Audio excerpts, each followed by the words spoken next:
Eu quero ministrar uma palavra subordinada ao tema nesta noite. Diga comigo assim: vaso de barro, útero da promessa. Mais uma vez: vaso de barro, útero da promessa. Aleluia. Quem encontrou Coríntios, diga glória a Deus. Diz assim a Bíblia, 2 Coríntios capítulo 4 e o versículo de número 7. Temos, porém, esse tesouro em vasos de barro, para que a excelência do poder seja de Deus e não de nós. Agora, o livro do profeta Jeremias, capítulo 32. Livro do profeta Jeremias, no capítulo 32 e o versículo de número 14.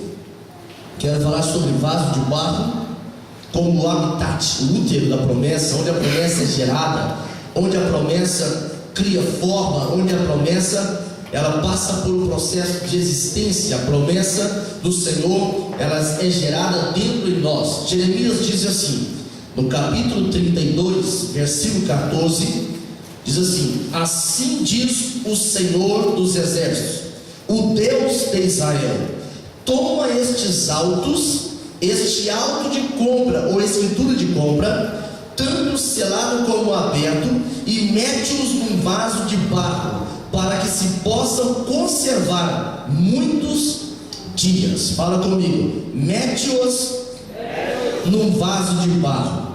Coloca a mão no seu coração e diga glória a Deus. Assim, glorificando o nome do Senhor.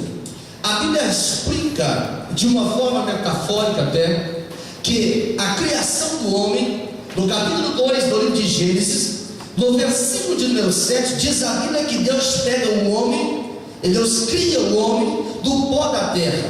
Essa expressão bíblica, ela mostra que Deus, ele pega a argila, ele pega o barro, e ele forma disso um boneco, e esse boneco ele é simplesmente um produto da terra, até que Deus assopre vida, até que o Espírito de vida venha sobre ele. Deus pega o homem criado do barro, do pó da terra. Há alguns anos eu estava numa escola bíblica de obreiro, quando o pregador estava ministrando a palavra, e ele usou na introdução daquela palavra a seguinte colocação de que de 200 tipos de barro que existem, apenas 8 tipos servem para fazer vaso. Barro não é uma coisa desprezível, barro é uma coisa que tem utilidade. Prova é que a indústria da estética, a indústria da beleza, perceberam que a argila já não é mais um barro pegajoso, um barro molhado, um barro úmido, que permeia os córregos, que permeia os riachos, que permeia os vales, onde a água se acumula. Não, perceberam que o barro, a argila, ela tem propriedades para tratamento da pele. Quando eu olho para o texto original, no capítulo de número 9 de Atos dos Apóstolos, lá no versículo 15, a Bíblia diz que Deus, quando ele manda Ananias orar por Saulo, aquele homem fica perplexo, ele fica preocupado, porque a fama de Paulo, de Saulo até então, era algo muito ruim, que ele era muito mau, que ele era violento, que ele perseguia a igreja. Só que Deus já visualizava Saulo como um vaso, já visualizava Saulo como um instrumento. É por isso que lá no capítulo 9 de Atos, no versículo 15, Deus utiliza no pronome possessivo moi e diz para então Ananias: ele é para mim um vaso, esquelos, eclose, vaso escolhido. Deus estava dizendo para o profeta, Deus estava dizendo para aquele servo de Deus: olha, eu escolhi ele para inserir nele, para gerar nele as promessas, e eu vou usá-lo para levar o meu evangelho aos gentios. Quando essa expressão vaso de barro ela é verbalizada na instrumentalidade deste apóstolo Paulo, ele diz: tenhamos esse tesouro em vaso de barro. Quando eu olho para a Bíblia Sagrada, no capítulo de número 1 do livro do profeta Jeremias, o Senhor está revelando para Jeremias algo tremendo e algo glorioso. Jeremias tinha aproximadamente 24 anos de idade neste tempo, e Deus fala: Jeremias, antes que você fosse formado no útero materno, o Senhor te escolheu para ser profeta das nações. Antes de você sair do útero, Ele já te separou para ser profeta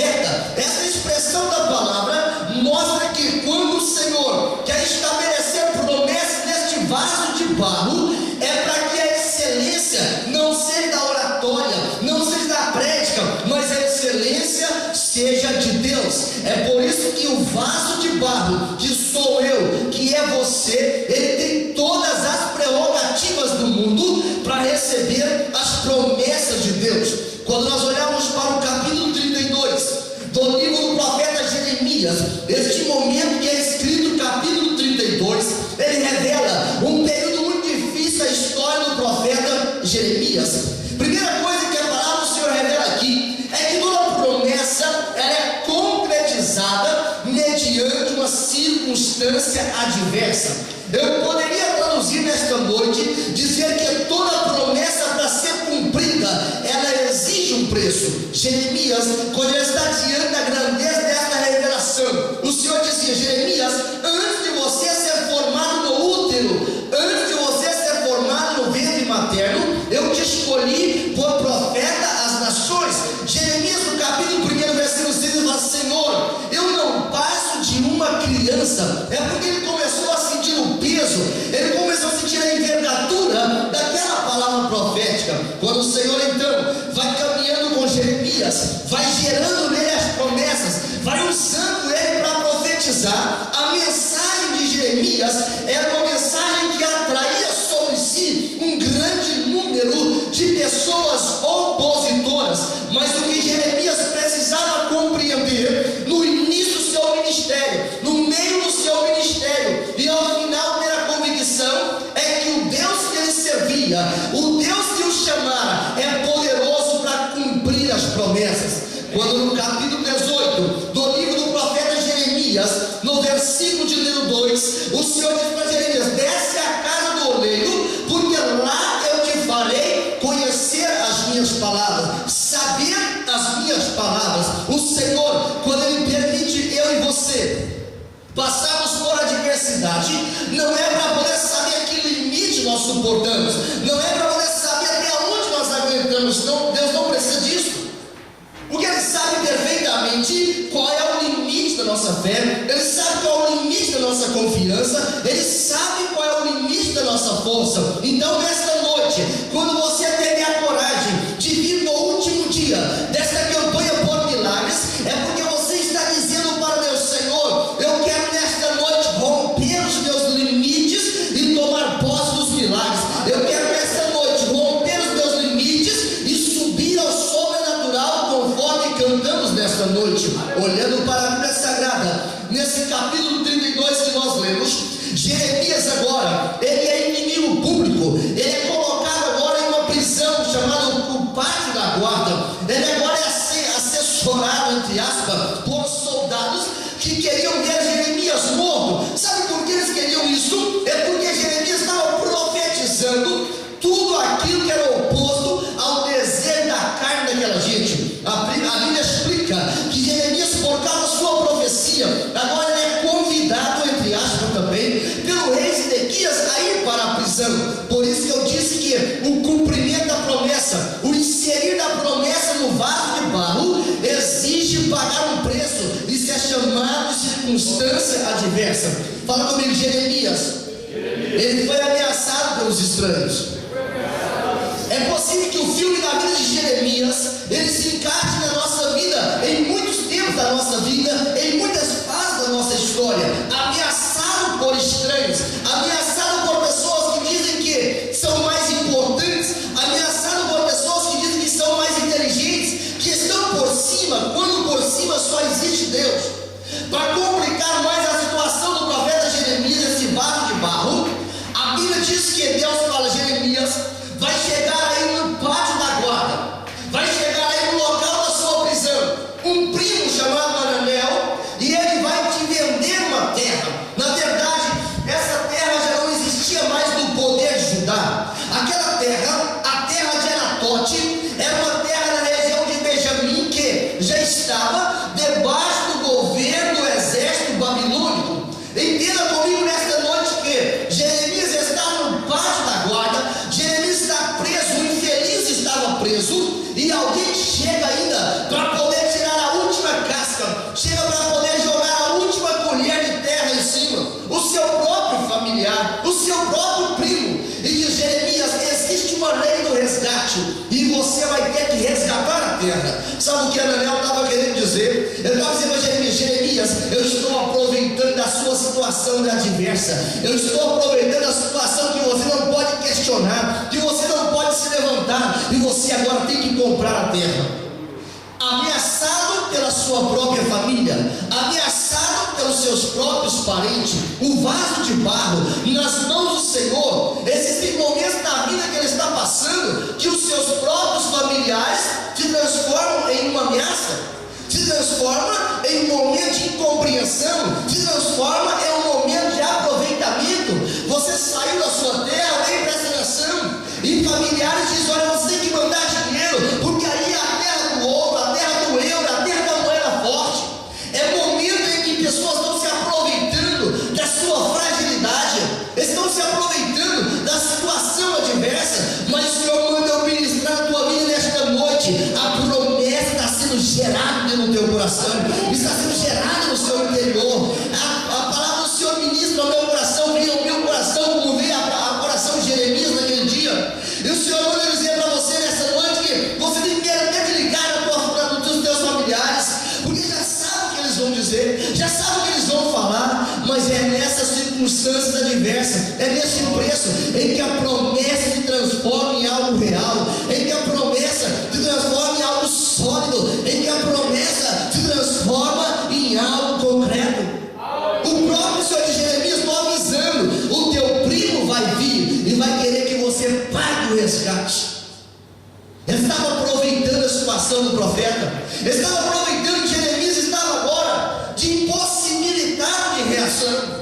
E diz a Bíblia que o Senhor fala ao profeta Jeremias, o profeta Amós, no capítulo 3 do seu livro, no versículo 7, ele revela o segredo disso. Ele fala: Deus não faz coisa alguma sem antes ter revelado o seu segredo aos seus servos, os profetas. Porque Deus tem um compromisso com quem ora, Deus tem um compromisso com quem está na presença dele. Você pode ter pensado: foram poucos milagres que aconteceram, mas sabe qual é o maior milagre nesta noite? É o fato de você ainda continuar crendo, é o fato de você continuar esperando, é o fato de você continuar deixando o Espírito Santo gerar a promessa no seu coração. Quando eu apelo para o capítulo 18, versículo 17 do livro de Gênesis, eu percebo como Deus tem compromisso com quem permanece na presença dele. Ele fala: eu não posso ocultar a Abraão o que eu estou para fazer. E sabe qual era a mensagem de Deus na vida de Jeremias? Quando ele está agora no pátio da guarda, quando ele agora é vilipendiado pelo seu primo, o Senhor diz: compra a terra. Comprar uma terra que não existia. Deus estava pedindo para Jeremias ter prejuízo. Não, é porque a promessa ela é gerada no vaso, no momento de uma fé. Ela é gerada no vaso, debaixo das asas da obediência. E diz a Bíblia Sagrada que aquilo que para o incrédulo era um terreno inútil, que é o caso de Ananel, para Jeremias era o resultado da confiança em Deus, era o resultado da fé. Entenda comigo nessa noite por que aquela terra foi especial para Jeremias. A palavra Anatote quer dizer orações respondidas. Anatote estava na herdade de Benjamim. Benjamim significa filho da mão direita. Vou aplicar o texto. Se o Senhor estava dizendo para Jeremias: Jeremias, pode resgatar, porque a oração vai ser respondida, e estava dizendo que aquela terra era em Benjamim. Deus estava dizendo: Jeremias, na mão direita do Todo-Poderoso tem oração respondida. Na mão direita do Todo-Poderoso tem oração respondida.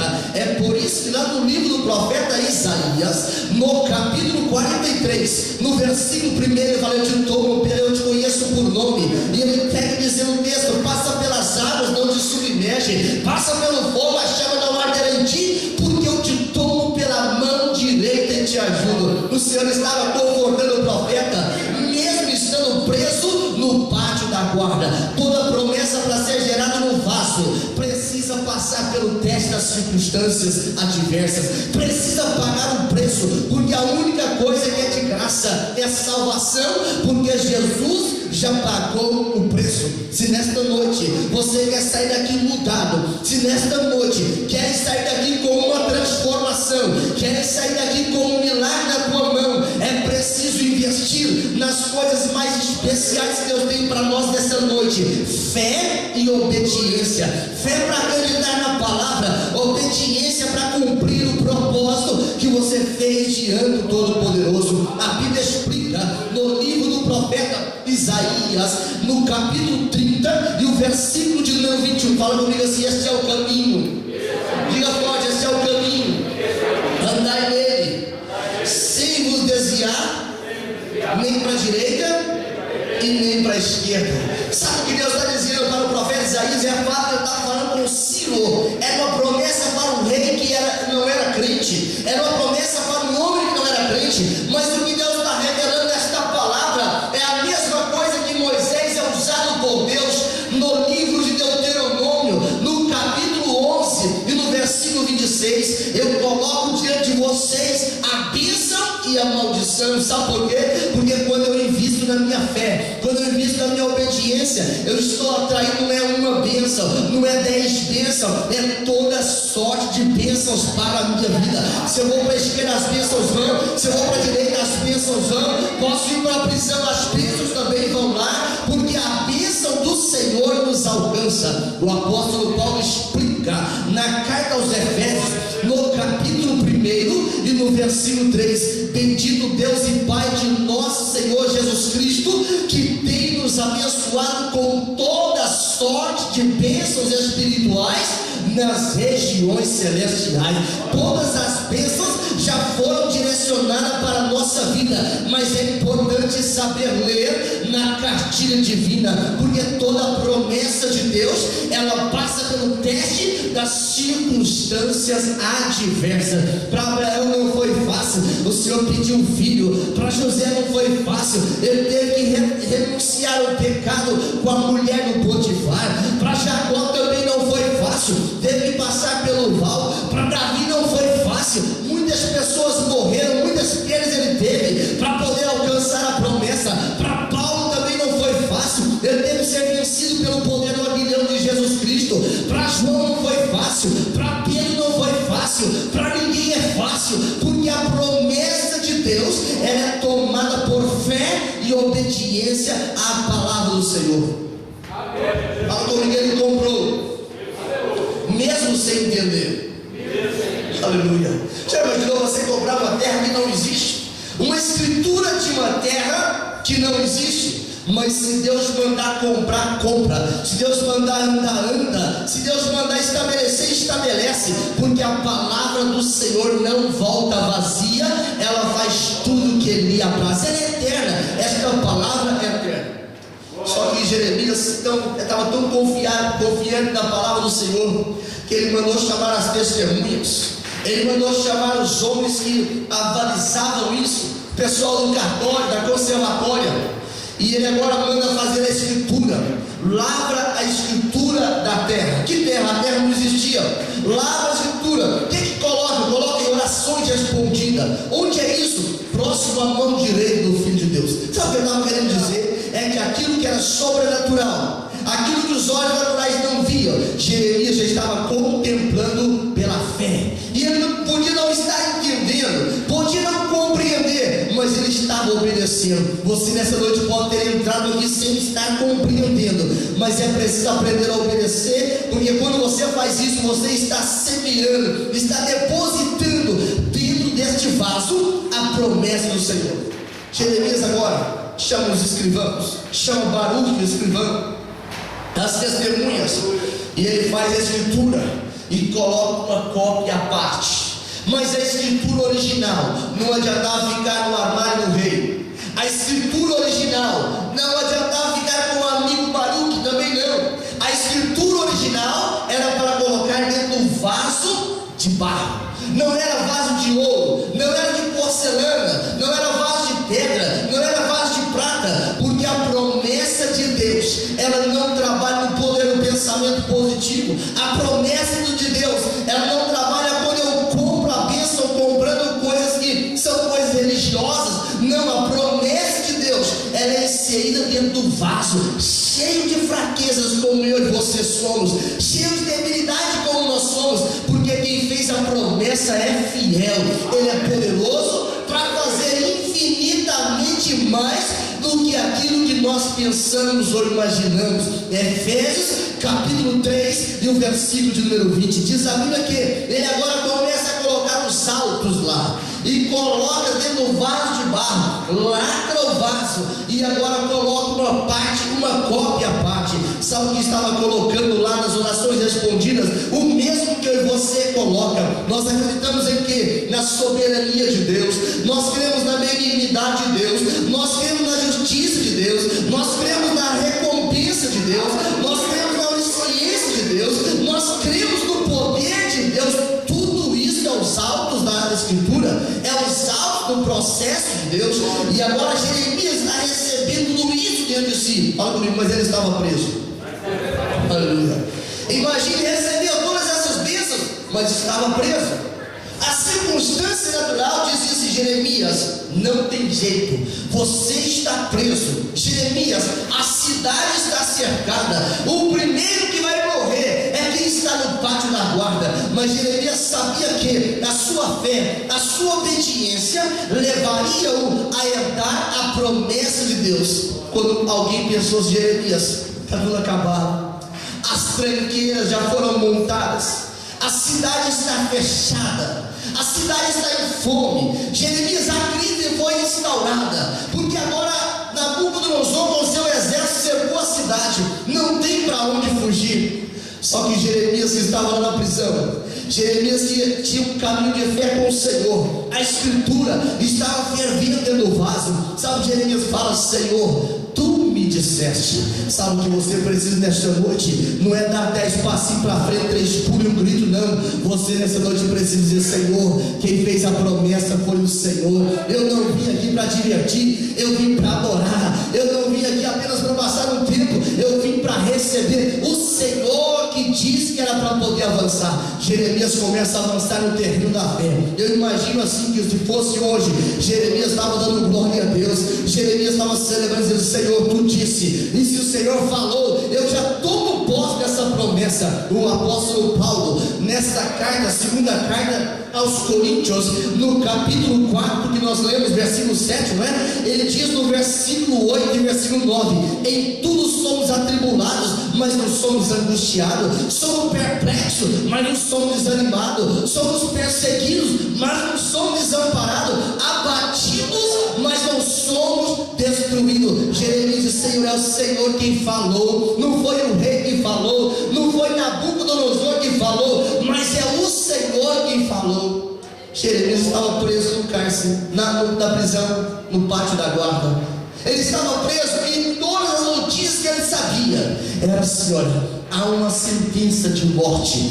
Para quem está preso já não quase fazia diferença, mas para Jeremias fazia diferença, porque ele sabia: Senhor, eu sei que é o Senhor quem falou, eu sei que é o Senhor quem disse para mim: compra a terra, disse para mim: o seu primo vai vir, disse para mim profetizar que a Babilônia invadiria a cidade de Jerusalém. Jeremias estava falando algo, fala comigo, Jeremias estava falando algo. Diga forte: Jeremias estava falando algo que estava no coração. Sabe o segredo de você receber o milagre nesta noite? É falar para o teu Deus aquilo que está no teu coração, porque o Senhor conhece a linguagem do coração. Ele sabe aquilo que você não consegue verbalizar, Ele sabe aquilo que você não consegue traduzir em palavras, mas o Espírito Santo, Ele intercede por nós com gemidos inexprimíveis. Você pode não saber pedir nesta noite, você pode não saber o que dizer nesta noite, mas você sabe sentir, porque o Espírito Santo intercede por nós com gemidos inexprimíveis. Só que a resposta de Deus era só uma questão de tempo. Fala comigo: o tempo de Deus não é o nosso tempo. No livro de Eclesiastes, no capítulo 8, versículo 6, ele diz: para tudo há um tempo, para tudo há um propósito. E Deus assume então a tribuna e fala: Jeremias, prepara para poder ouvir. Versículo 27 do capítulo 32 de Jeremias, ele fala assim: eu sou o Senhor, o Deus de todos os viventes. Sou Deus da Babilônia, eu sou Deus de Judá, sou Deus de Samaria, sou Deus dos confins da terra. Não é porque você veio para Portugal que Deus deixou de ser Deus. Não é porque você está passando por crise que Deus deixou de ser Deus. Não é porque você passa pelo caminho do desemprego que Deus deixou de ser Deus. Não é porque está passando por enfermidade que Deus deixou de ser Deus. Ele levanta e fala: eu sou o Deus de todos os viventes. E eu desafio Jeremias, e eu quero desafiar você nessa noite. Ele diz assim: olha, acaso existe coisa maravilhosa demais para mim? Existe alguma coisa que surpreende Deus? Existe alguma coisa que Deus não pode fazer? Ah, paralítico, 38 anos à beira do tanque. Eu estou crendo que ele era paralítico, eu disse que ele era enfermo. Você não conseguia chegar à água, eu estou crendo que ele era paralítico, a Bíblia não diz. Eu estou crendo. 38 anos, Senhor, o que você quer? Quer ser curado? Ele disse: olha, ninguém me coloca na água. Não era essa a pergunta. A pergunta de Deus não é assim: você quer um título de residência, mas depois eu te abençoar? Não, o Senhor não quer que eu te abençoe?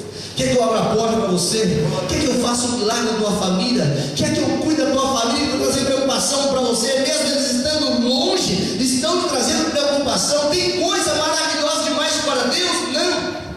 Por que o Senhor permite passar por momentos de adversidade? É porque Deus está corrigindo, Deus está disciplinando, Deus está burilando, Deus está moldando, Deus está trabalhando a nossa confiança, Deus está trabalhando a nossa obediência. E diz a Bíblia que Deus que corrige é o mesmo Deus que faz o bem conforme Ele prometeu. O Senhor não tem prazer em te fazer sofrer. O Senhor não tem prazer em te fazer sofrer, de ser envergonhado, de passar por constrangimento. Deus não tem prazer nisso.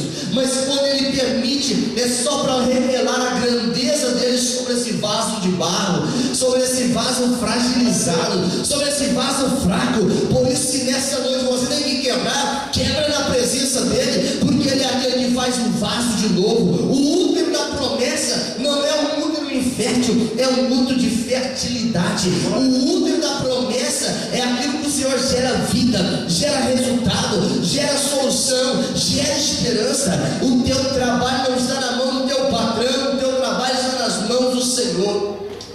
Eu já contei para os irmãos aqui uma outra situação, em outra ocasião, que um determinado dia, uma empresa que eu trabalhava, o patrão disse: olha, você não vai para a gente com a boate, você não vende a cachaça que nós bebemos, você não vai para a cervejada com a gente, você não fala a nossa língua.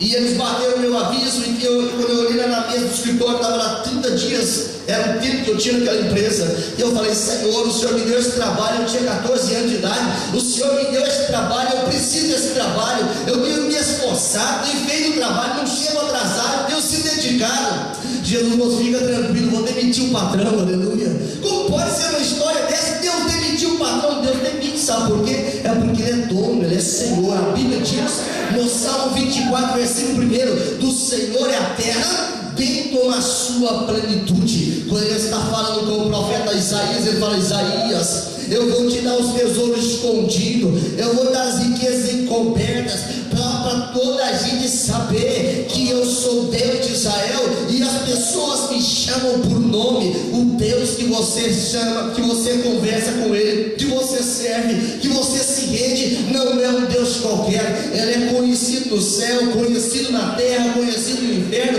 O poder dele independe de eu crer ou não, mas para mim receber é preciso tomar posse do terreno da fé. Aquilo que para a incredulidade é inútil, para mim é algo útil, porque o Senhor é aquele que faz. É Ele que leva ao cativeiro, mas Ele que traz de volta. É Ele que permite passar pela prova, mas Ele que fala: eu tenho uma coisa maravilhosa para poder fazer na tua vida. Deus trará de volta. O cativeiro vai virar, o cativeiro vai ser transtornado, porque o poder de Deus faz a diferença. Aleluia. O Senhor diz para Jeremias: Jeremias, eu vou levar para corrigir, mas eu vou trazer de volta. E ninguém pode impedir o plano de Deus. No livro de Jó, no capítulo 42, salvo engano, versículo 2, Jó, ele fala para Deus: Senhor, eu te conhecia de ouvir falar, O Senhor quer te levar nessa noite a um nível de intimidade, de devoção com Ele. Não é para saber testemunho, não, é para viver testemunho. É para você ter experiências com o sobrenatural. Você já leu tanto livro de milagre, já ouviu tanta gente testemunhar. Qual é a diferença entre eles e nós, entre eles e você? A diferença é que eles trilharam um degrau a mais, o degrau da fé, trilharam o segundo degrau a mais, o degrau da obediência. O milagre só não acontece se não houver propósito, mas se você fizer propósito ao Senhor nesta noite, pode ser o último dia da campanha e nem ter mais campanha aqui na terra, mas o milagre do Senhor vai ser estabelecido, porque Deus é um Deus de propósito. Fala assim: eu sou vaso. Só quem é? Fala: eu sou vaso, mas sou vaso de barro. É só para a excelência ser dele, a excelência ser dele. O Senhor fala: Jeremias, se isso é pouco ainda, eu restaurar, eu trazer de volta.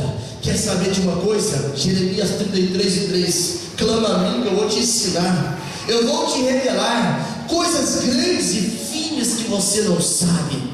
O grande Deus não é apenas dar um documento de legalização. O grande Deus não é apenas dar um contrato de trabalho. O grande Deus não é fazer apenas uma cura física na tua vida. Mas sabe qual é o grande Deus? É nos levar a andar, a sentar nas regiões celestiais em Cristo, onde tem milagre, onde tem salvação, onde tem prosperidade, onde tem bênçãos familiares, onde tem restauração, onde tem libertação, onde tem curas divinas. É esse terreno que Deus quer te levar. Vamos ficar de pé por um instante, enquanto eu concluo esta palavra aqui, dizendo a você: Deus tem resposta para a sua vida nesta noite, mas só vai acontecer a resposta. Não é que as minhas mãos fazem milagre, as mãos que fazem são furadas.